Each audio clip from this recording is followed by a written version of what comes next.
Fala, gente boa, tudo bem? Rafael Bittencourt por aqui. Muito obrigado por você ter clicado nesse vídeo. Eu vou pedir a você aí para ir comigo até o final.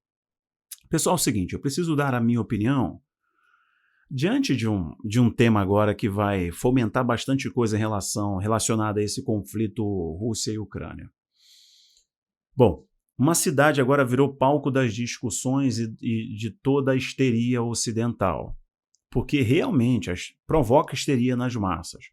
As imagens que vêm da cidade de Bucha, na Ucrânia, são imagens estarrecedoras, como grande parte das imagens de um conflito são, né, imagens estarrecedoras.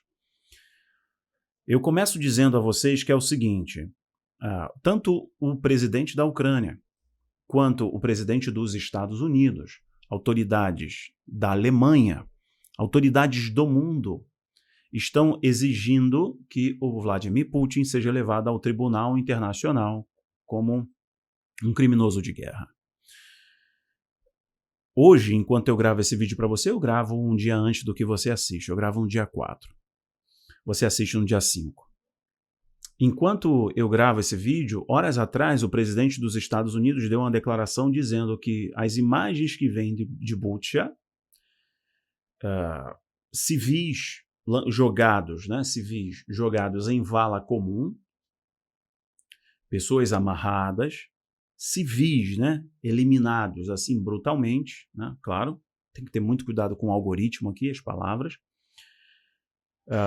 E o presidente dos Estados Unidos disse, vocês viram, para os repórteres, vocês viram claramente que ele, falando do Putin, é um criminoso de guerra?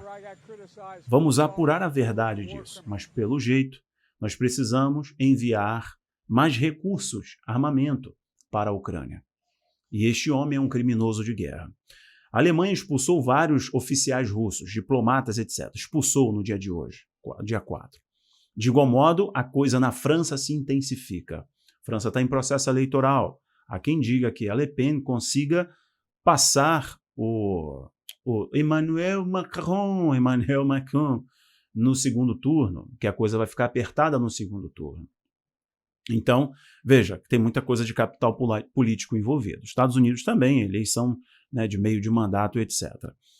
Olha aqui, minha opinião é o seguinte, vou só colocar aqui antes de continuar a minha opinião, a mídia ocidental, a mídia mundial está se sensibilizando, por isso que eu decidi vir aqui dar a minha opinião.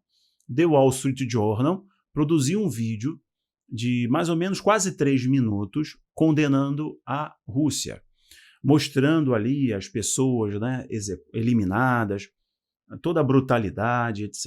Lembre daquela frase do grego, a primeira coisa do filósofo grego, a primeira coisa que se perde em uma guerra é a verdade. Então, muita hora nessa calma, tá bom? É o seguinte, a matéria do Wall Street Journal está falando, Zelensky pede justiça por supostos crimes de guerra em guerras russas. Aí o Zelensky, o presidente da Ucrânia, visitou, então foi nas ruas de Bucha.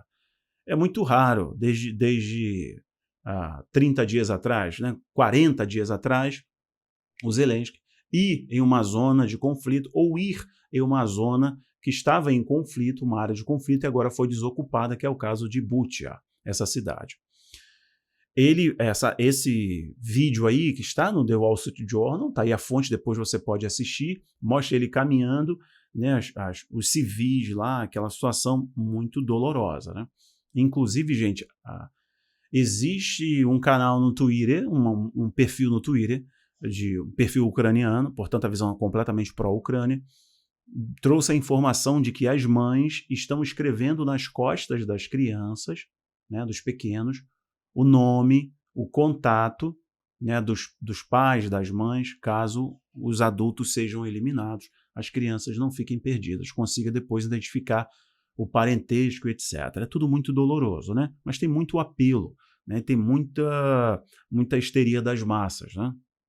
Como aqui nós não temos a visão dicotômica de mocinhos e bandidos, eu quero tentar analisar isso, por mais que seja quase impossível, do modo mais frio, né?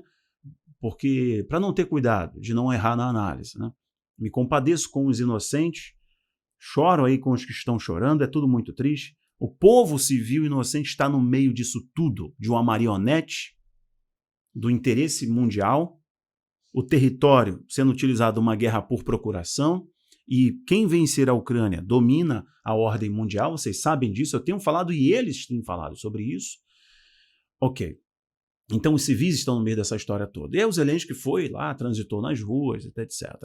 A mídia mundial está instando mais bloqueios para com a Rússia, né? A Rússia ser levada aos tribunais internacionais. A Rússia, por sua vez, voltar a imagem em tela cheia. A Rússia, por sua vez, pediu para que o Conselho de Segurança da ONU, que é presidido agora pela Grã-Bretanha, pelo Reino Unido, trouxesse a discussão, no dia de hoje, segunda-feira, dia 4, trouxesse a discussão sobre Bucha. A Rússia pediu, o representante da Rússia no Conselho de Segurança da ONU, pediu para que o Conselho se reunisse e discutisse imediatamente e apurasse, enviasse os cientistas forenses para verificar realmente quem está cometendo aquelas atrocidades. E o Conselho de Segurança recusou. Falou que vai discutir Bucha na quarta-feira, quer dizer, daqui a um dia do que você me assiste, 2 dias do que eu gravo. Então veja, a priori a Rússia não confirmou e também não se isentou de investigar a responsabilidade. Temos possibilidades aqui. A mídia pró-Rússia também se manifestou, tá? Se manifestou de que modo? Tá aqui, vou colocar para você agora.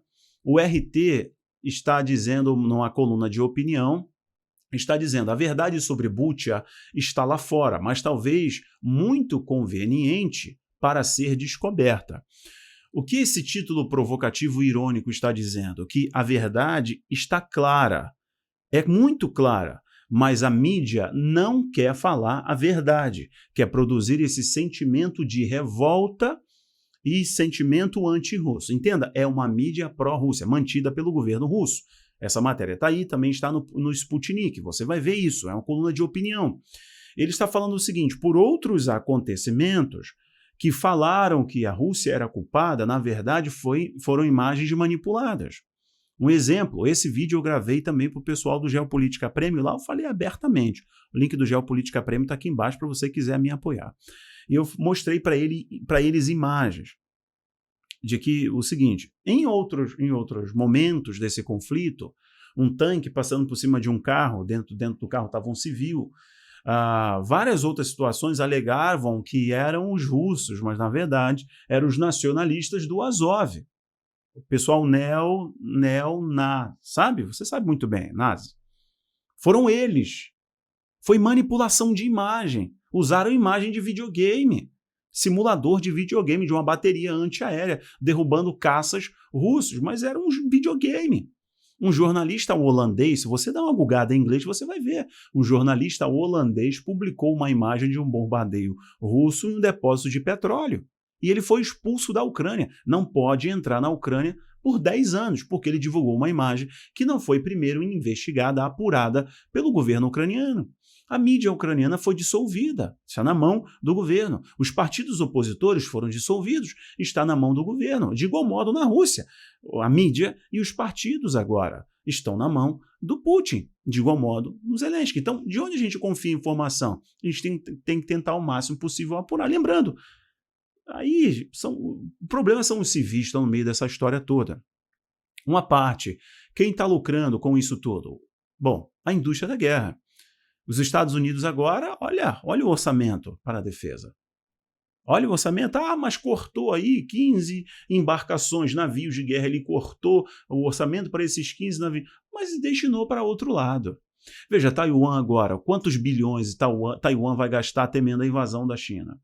Olha a Alemanha, que está fazendo agora o orçamento de guerra. Olha a Polônia pedindo arma de destruição em massa.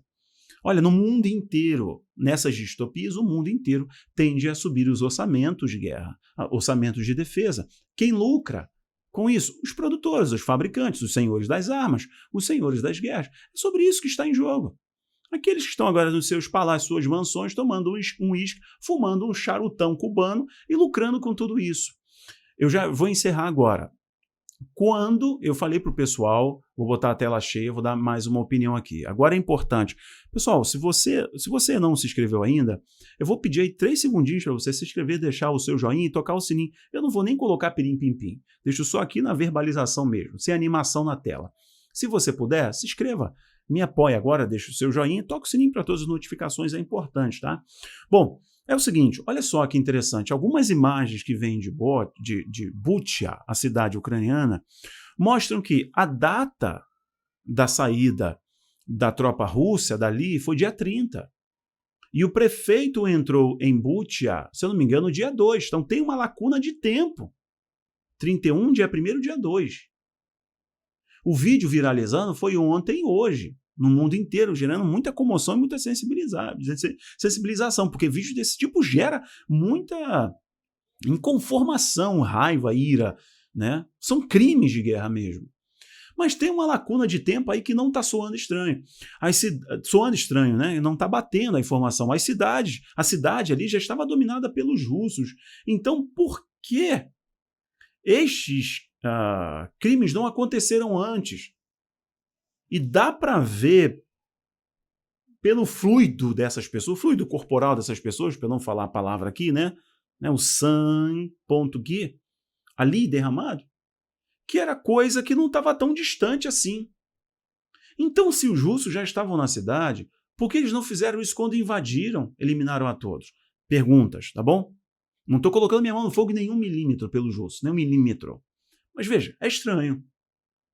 Quando você olha ali os civis que foram abatidos, do lado destes que estão amarrados, etc., eles têm rações russas, potes mesmo, sabe? A embalagem com comida, russo. Então, quer dizer, os russos invadiram a cidade, dominaram a cidade, estavam controlando a cidade, estavam alimentando as pessoas e depois, quando saíram, decidiram eliminar as pessoas. Por que não fizeram na chegada? E por que só quando estavam saindo? Então, quer dizer, eles alimentaram as pessoas para depois eliminar os mesmos? Não está batendo a informação. Tem cenas ali que são estranhas. Então temos algumas possibilidades. Ou realmente manipularam, construíram aquela cena, né? Usaram todo o poder de produção de imagem e produção, né? Envolvendo o Zelensky, a produção pode estar envolvida nisso aí. Ou manipulação da cena. É possível, dado o seu histórico artístico e da equipe que fazia a sua produção artística, seus editoriais, edição de vídeo, produção de vídeo, etc., continua trabalhando com ele, né? É parte do seu partido aí em defesa do povo, né? Ok, perfeito. É possível que essas pessoas tenham sido eliminadas em outros lugares e foram levadas para ali para compor aquela cena e ter aquela filmagem estarrecedora. E é possível também que os russos tenham feito essas atrocidades. São possibilidades. Mas uma coisa eu quero deixar para vocês aqui. Minha opinião mais precisa, mais ampla, com todos os argumentos e falas aqui, sem mudar termos. Está no Geopolítica Premium esse vídeo. Mas a minha opinião é o seguinte: na guerra, o que se perde, primordialmente, é a verdade. É muito difícil a gente analisar com tanta histeria, com tanta vitimização, com tanta atrocidade e com tantos argumentos ilegítimos nisso aí. Agora vocês vão ver o governo russo tentando expor ao máximo possível o Azov, o batalhão, né, extremista, que o próprio presidente da Ucrânia, ele não negou que não existe o Azov. Existe. Ele falou: nós temos que ter todas as armas possíveis para impedir a invasão russa. Ou seja, existe esse batalhão, existe esse grupo. É fato. É fato. Agora, a Rússia vai ter que provar isso. Vamos ver imagens de satélite, vamos ver a própria evacuação, a saída dos militares, vamos ver como os cientistas, né, os investigadores forenses vão falar ali, mais ou menos precisar a hora em que essas pessoas foram eliminadas. Enfim, as cenas são brutais. E uma coisa eu tenho clareza: o espírito do anticristo está usando tanto as marionetes quanto os senhores da guerra para essa distopia. E a Bíblia diz que o ladrão vem para roubar, matar e destruir. Cristo veio para dar vida e dar vida em abundância. Oremos para que as pessoas sejam poupadas nesse jogo tão pesado. Fica aqui a nossa oração, nossas dúvidas e meus questionamentos. Se estes questionamentos serviram para te ajudar a entender algumas coisas, para você também questionar e buscar outras informações, por favor, não deixe de comentar e também não deixe de compartilhar. A Bíblia diz que quando o justo governa, o povo se alegra, mas quando tem um ímpio, um injusto, o povo chora. E nós estamos vendo aqui a consequência de governos conduzidos por homens fracos. Homens fracos geram tempos difíceis. Que você seja uma fortaleza para a sua casa. Fique firme. Nós sabemos muito bem que essas coisas iriam acontecer. Guerras, rumores de guerras, homens movidos pelo mal mesmo, conduzidos pelo espírito da maldade, pelo ministério da iniquidade. Que você siga firme, que o Eterno continue te abençoando. Obrigado pelo suporte, obrigado aos membros do canal. Um abraço, tchau, tchau.